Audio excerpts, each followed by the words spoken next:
everyone, welcome back to Fullerton Academy. I have a very exciting, very informative lesson for you. Today you're going to learn how to translate a word problem into a linear equation. We're going to create a table and we're also going to graph it. It's easy, I promise you. I believe you already know this concept, but I know sometimes math can be intimidating, so it seems difficult, but I promise you it is going to be very easy for you. Okay, let's do this. First, let's start by reading the problem. Fullerton Academy charges $10 per t-shirt on their website, plus $5 for shipping. Before we start this problem, I'm going to write the linear equation that every student needs to know. It doesn't matter if you're in middle school, it's something that you're going to know anyway, so why not get a head start, right? So let's write that equation. The equation is y is equal to mx plus b. That is right. That equation, you're going to be seeing this for a very, very long time, so might as well get to know it now, right? So the first thing I'm going to do is to explain what each variable represents. The first variable, which is going to be my y, if you're in 6th grade, you learned about dependent variable, independent variable. So you know that y is going to represent my dependent variable. That's my total. You will not know your total until you know how many t-shirts is going to be purchased, right? So that's why we call it the dependent variable. The total depends on how many t-shirts that is purchased. So right here, we're going to call my y variable as my total. The next variable I'm going to identify is going to be letter m. M in I should say algebra, it is known as the slope, but for this purposes, so I could address every student, I'm going to call it my unit rate. So m is going to be known as my unit rate.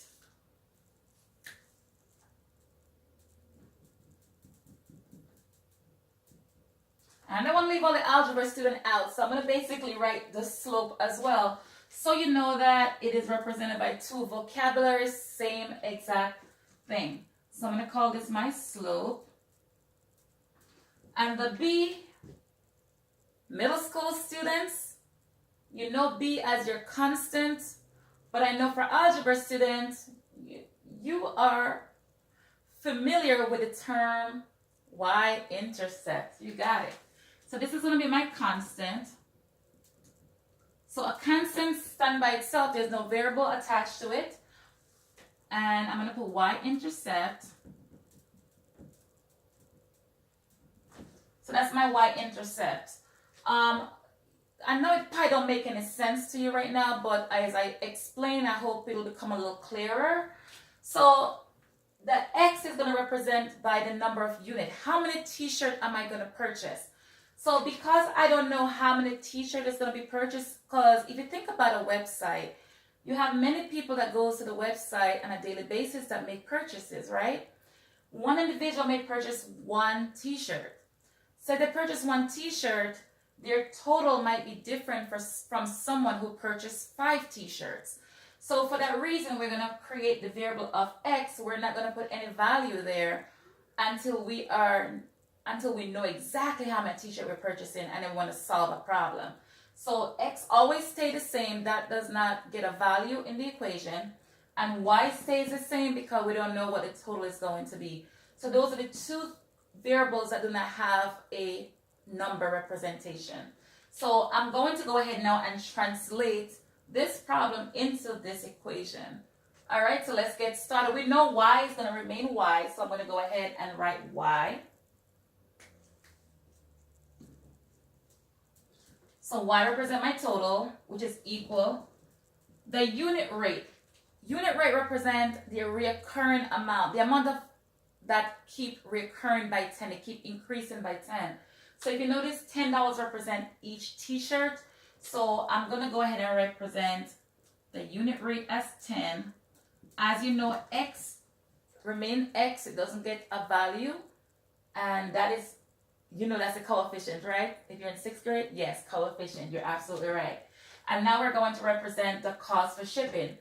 Remember, the shipping is a one-time charge. It's not reoccurring.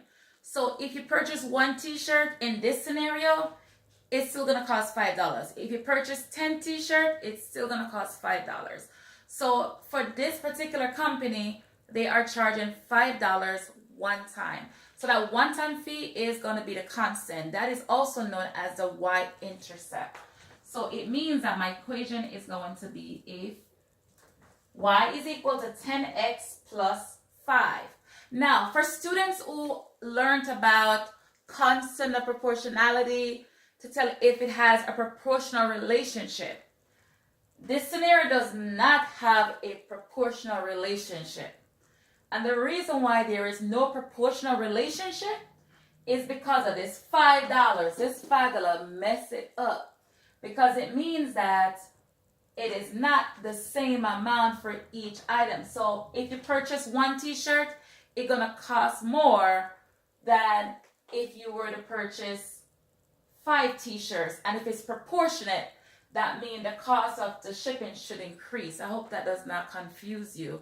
But my point is, this does not have a proportional relationship because of the $5 fee. That spoiled it. That messed it up. And then when you see the graph, you'll know why. So let's go ahead and create our table. The first thing we're going to do is represent the cost for one t-shirt.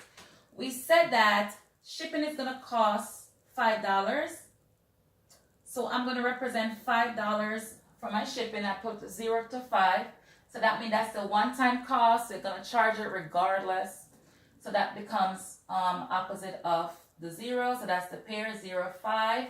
So if you purchase one t-shirt, we're going to keep adding 10. 5 plus 10 is going to give me 15. Remember, each t-shirt costs $10. So you're going to add $5 plus the 10, you get 15. If you purchase 2 t-shirts, it's going to cost me $25 because 15 plus 10 is going to give me 25. If I purchase 3 t-shirts, you got it, $35. So I'm going to go ahead and put 35. And guess what? You could use this pattern to determine what it costs is for 100 t-shirts, right? But the one thing you want to do if you want to know how much it costs for 100 t-shirts is to use my equation. That is why it is vital for you to understand how to translate, because most problems like this, they're not going to just stop with just a table and a graph. You're going to be asked to determine the cost for maybe 100 t-shirts or 200 t-shirts. And in that case, what you would do is if I'm purchasing 200 t-shirts, guess what you would do? Replace X with 200, right? And then you multiply times 10 because you know coefficient means multiplication. So I'm going to multiply. So 10 times 200 is going to give me how much? You're right. It's going to give me 2,000. So what you do is add this $2,000 plus the $5 fee, and your total would be $2,005, right? So this is why you need to know the equation. This is how you need to understand so that when you're given problems, you know exactly how to solve. So this is how we would apply the equation when you know the total number of t-shirts that is going to be purchased. Now let's go ahead and graph, and then you'll see why this B gets the name y-intercept. So 0, 5. So as you know, this is going to be my origin. So that's where 0 is located. Let me use a different color so you can see it. So this is where 0 is located. And the first thing I'm going to do, I am going to label my coordinates. I have 0, 1, 2, 3. So right here, I'm going to put 1. Oops. Sorry about that. 1, 2, 3. If you notice, my numbers are increasing by a large amount. I don't have a lot of space, so my interval has to be very precise the way that I go ahead and coordinate that. So I'm going to increase it by 5. I think I'm going to have to extend this a little bit more so I can fit everything. So let me go ahead and do that. Extend my line. All right, so I'm going to increase it by 5. So let's go ahead. I'm going to do 5. 10, 15, 20, 25, 30, 35, 40, 45. It's not drawn to scale, so just bear with me. So let's go ahead and find our coordinates. So the first coordinate is 0, 5. And as a reminder, when we are graphing, we're going to always start with our x-axis. And then we go to our y. So the first thing we're going to do is find 0, 5. That's my first coordinate pairs. So 0, 5. I'm going to go on the x-axis. I'm going to look for 0. 0 is right here. Then I'm going to go up 5. So I'm going to be right here at 0, 5 at this spot.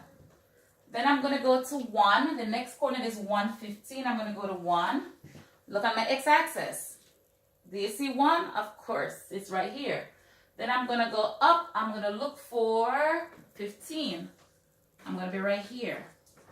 The next point is going to be 225. I'm going to go on my x-axis. I'm going to look for 2. 2 is right here in my x, and I'm going to go up to 25. Now, I hope you see why this is called a linear equation. Because if you notice, everything is lining up, right? And the one more thing I want you to know is the reason why this does not have a proportional relationship is because it did not go through the origin. It started at 5. And if you notice, did you notice that my 5 is located on the y-axis, right? No, you know why it's called the y-intercept, because it is located on the y-axis. So now I could go ahead and connect my points, and this is what it looks like. And that is the graph of this scenario. So as a review, the first thing I did is to determine the unit rate, which is the recurring amount of $10. I have my constant, which is known as my y-intercept of $5. That's a one-time charge. And then you notice the graph. You know why it gets its name, y-intercept, because it is located on the y-axis. There's a point located on the y-axis, and that represents my y-intercept. I am so happy that you joined us today. Thank you so much. Please subscribe, and please visit our website at fullertonacademy.org. I am looking forward to another fun lesson with you. I will see you soon. Take care.